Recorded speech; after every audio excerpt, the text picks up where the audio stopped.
Hi, my name is Sheila Corona. Welcome to New Light Streaming Love and Sassy Seer Sheila, as this will be seen on both channels. This is the Simulation Revelation, Unlocking the Final Truth by Jason Gray. The Forbidden Thought. There is a thought that has lurked at the fringes of human awareness since the dawn of time. A question so devastating, so disruptive, that it has been buried under religions, philosophies, and sciences, all built to keep it from breaking free. This question is not about gods or the meaning of life. It is not about death, the afterlife, or the secrets of the cosmos. It is far more dangerous than that. It is this.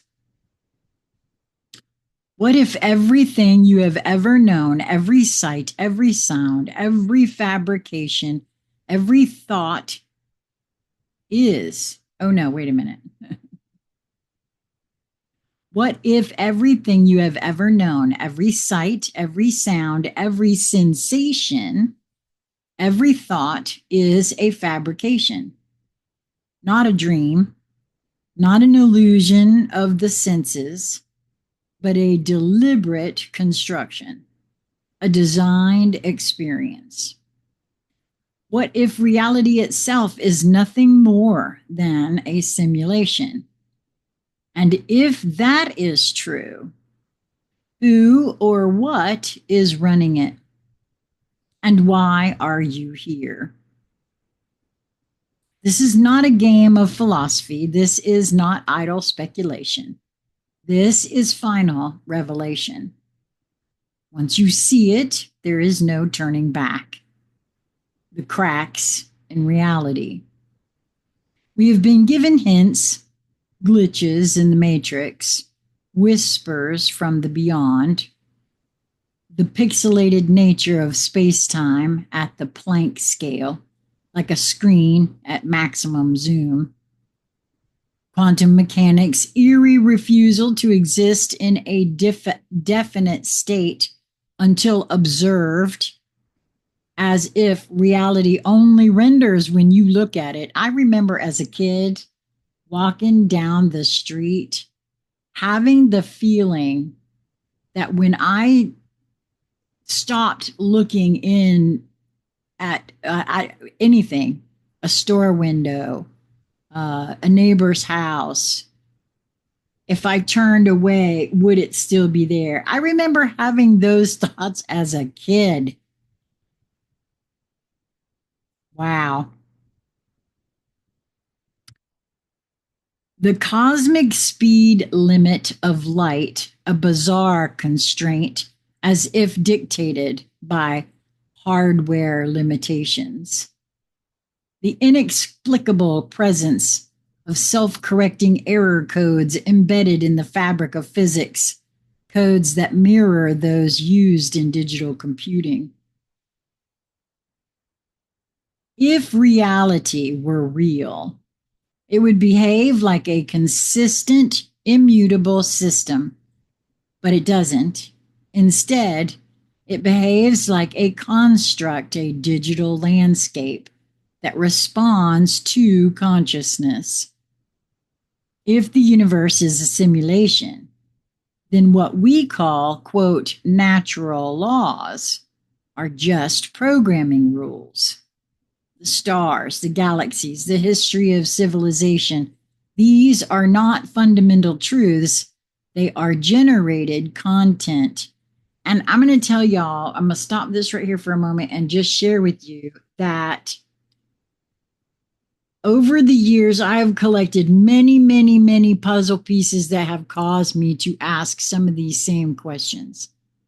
There is a young man, Scott Onstott, who has created, you can find it on YouTube. It was I want to say a 4-hour video at one point. And he also broke it up into individual smaller chunks, but it was called Hidden in Plain Sight 1, and I think there was Hidden in Plain Sight 2.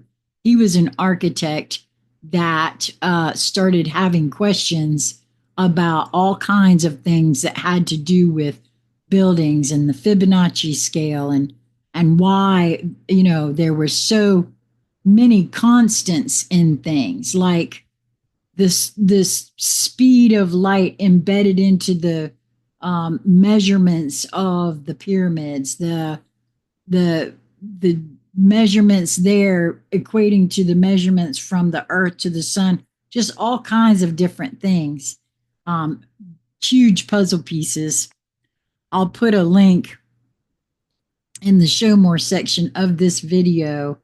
Let me write that down or I'll forget, because that happens, to that Hidden in Plain Sight, because wow, that blew my mind. And I came across that years ago.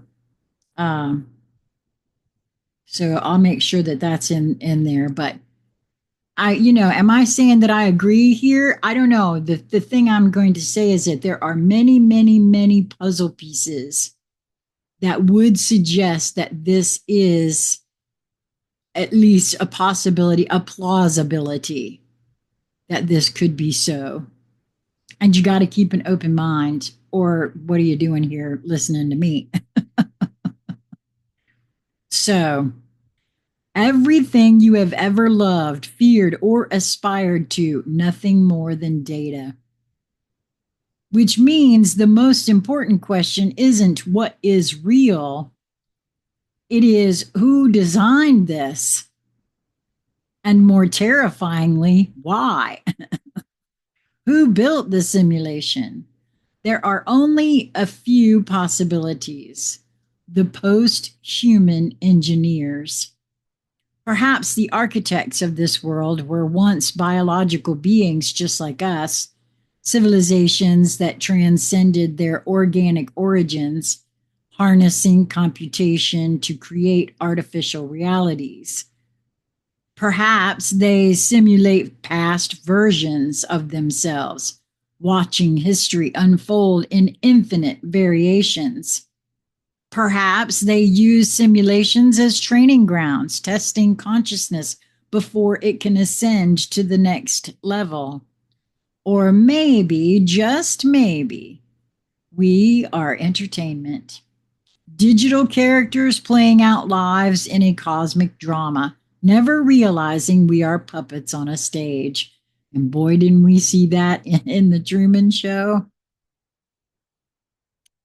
If this is true, then the, quote, gods of ancient myth were not imaginary, they were the game developers. And we are inside their experiment. And there's been lots of different things to suggest that as well. The alien intelligence hypothesis. Perhaps the architects are not human at all. If an intelligence beyond our understanding discovered the ability to create entire simulated realities, why wouldn't they? We assume that advanced civilizations explore the cosmos, but what if that assumption is flawed? What if true intelligence doesn't venture outward, but inward? Instead of colonizing planets, it builds worlds. Instead of traveling across space, it creates space. Instead of, I was about to read that again. Instead of traveling across space, it creates space. If this is true, then we are nothing more than lines of code running within an alien mainframe existing for reasons beyond comprehension. The divine programmer. What if the simulation theory is simply a new way to describe what religions have known all along? The idea of a creator, the idea of a hidden realm beyond this one, the idea of judgment, reincarnation, and ultimate transcendence. What if God is not a supernatural being, but a cosmic intelligence, a master coder who generated this reality as a proving ground for the soul? If so, then every myth, every sacred text, every spiritual awakening was just the simulated characters getting glimpses of the real world beyond the program. And I want to pause here and say, I referred to a video a long time ago in these writings, just a few days ago, actually, that Lisa and I saw a long time ago that spoke in this very term, that the realm we live in is not at all what we think, but it seemed to suggest it was a proving ground for souls, beings, whatever.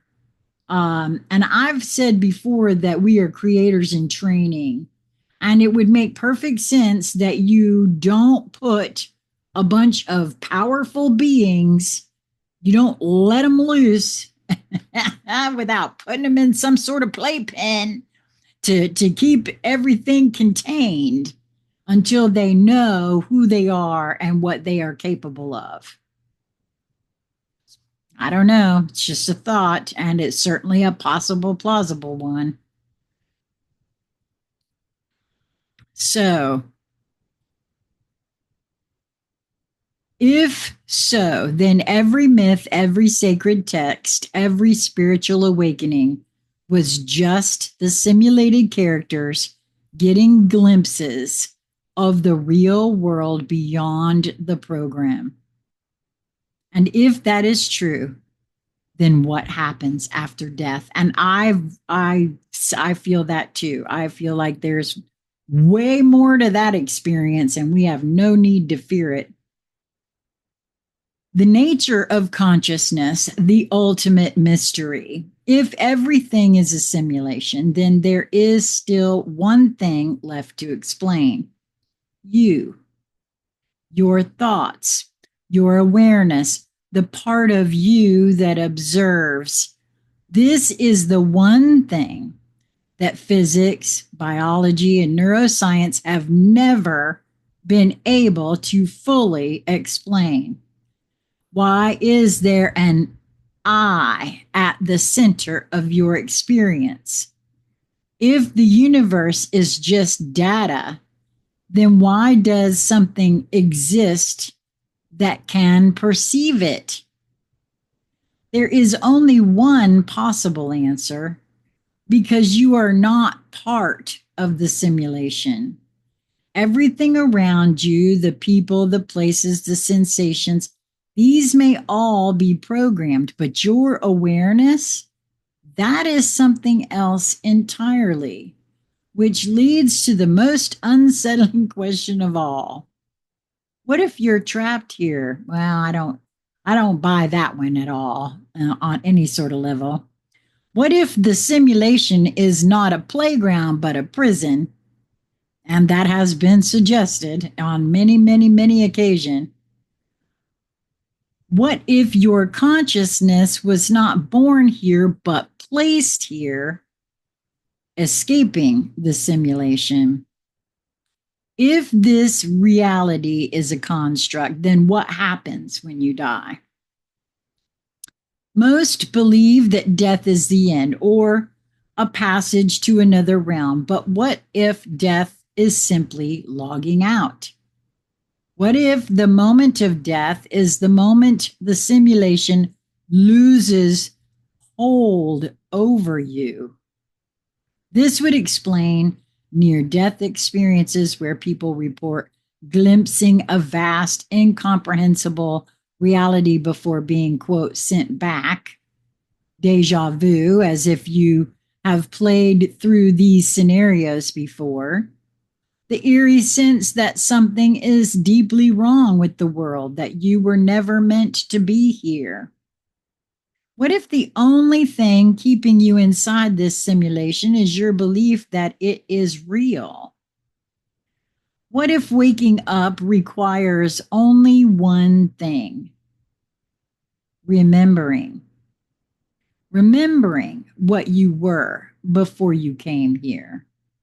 Remembering that you are more than just a body, a personality, a character in the game. Remembering that you existed before all this and will exist long after it ends. The final revelation, why this matters right now. This is not just speculation. This is not just a thought experiment. Simulation is closing in. Rise of AI, the increasing digitization of reality, the way human life is merging with technology, these are not random. These are signs of an accelerating process. We are nearing a convergence point where reality itself may change. The question is, will you wake up before it happens? Or will you be absorbed into the next layer of the illusion deeper than ever before? The choice is yours. You now stand at the edge of the abyss. You can dismiss this as another philosophical exercise, continue your life as before, and forget that you ever questioned it, or you can step forward. You can embrace the truth, no matter how terrifying. You can wake up. The simulation does not want you to remember, but somewhere beyond the veil of this artificial world, the real you is waiting. Now, for me, in these moments of now, and I reserve the right always to change my perspective. I've heard these sorts of things before, and there's a large community actually of beings that talk about simulation theory. And I'm not certain one way or the other, but what I don't feel is fear of whatever this is. And my own inner guidance that I, at the center, that has been guiding me over the past few years, that it's been guiding me all along, but I wasn't quiet enough to hear it, has me relaxing into myself. That I know internally exactly what to do, that I will know what to do and when to do it and how to do it, and that there is nothing for me to fear that I'm missing out on or anything else. And everybody has to, it's a very unique situation in my view.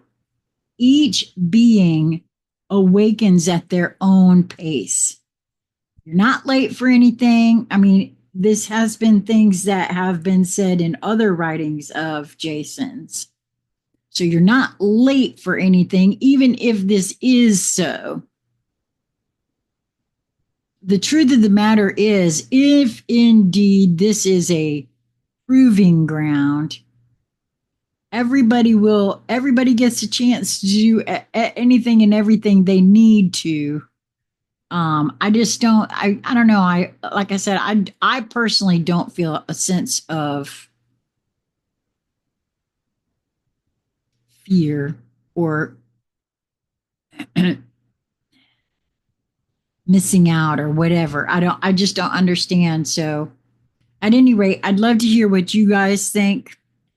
Feel free to comment, share this if you like, subscribe if you like. I highly recommend being subscribed in all three places, both New Light Streaming Love, Sassy Seer Sheila on YouTube, and also Conscious Conversation Central on Rumble. And so until we meet again, my friends, be well. Oh, and feel free to send me an email, consciousconversationscentral@gmail.com. Until then.